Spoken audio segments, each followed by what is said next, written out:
আগুন জ্বালিয়েছে। প্রার্থী ঘোষণা তো ডক্টর ইউনূস সাহেব করে নাই, এই প্রার্থী ঘোষণা করছে তারেক রহমান। আপনার রাস্তা আগুন জ্বালান কেন? ট্রেন স্টেশনে আগুন জ্বালান কেন? বাস ভাঙবেন কেন? আপনি তারেক রহমানের বাড়িতে যে আগুন জ্বালান, দেশে তো তারেক রহমান, এটা তো আর সরকার দেয় নাকি? বলেন ঠিক না?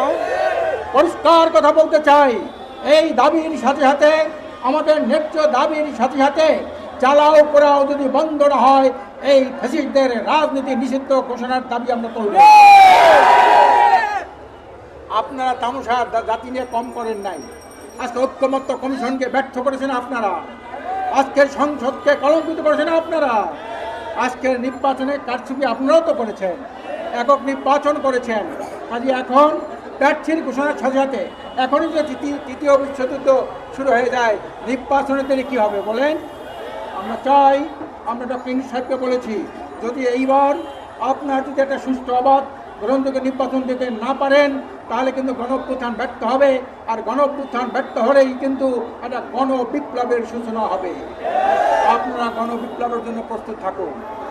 কোনো সংসদীয় আলোচনায়, কোনো বৈঠকীয় আলোচনায়, কোনো ঐক্যমত্যের আলোচনায় কিন্তু কোনো সমস্যার সমাধান হয় নাই, সমস্যার সমাধান হয়েছে রাজপথে। আমরা পরিষ্কার বলে আসছি, আপনারা ঐক্যমত্য কমিশন নিরপেক্ষতা বজায় করতে পারেন নাই, আপনারা একটা দলের দিকে তাকাই কথা বলতেন। কাজে আপনারা মনে করেন না আপনাদের সিদ্ধান্ত নেবেন তাই দেশের জনগণ মেনে নেবে।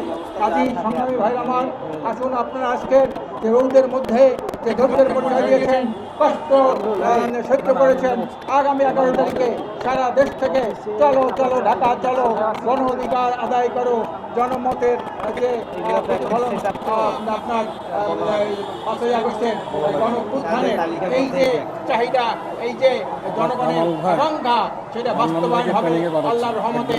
এই 11ই আপনার নভেম্বরের গণবিপ্লবের মাধ্যমে গণবিপ্লবের সূচনা হবে। 11ই নভেম্বরে ওই ইনশাআল্লাহ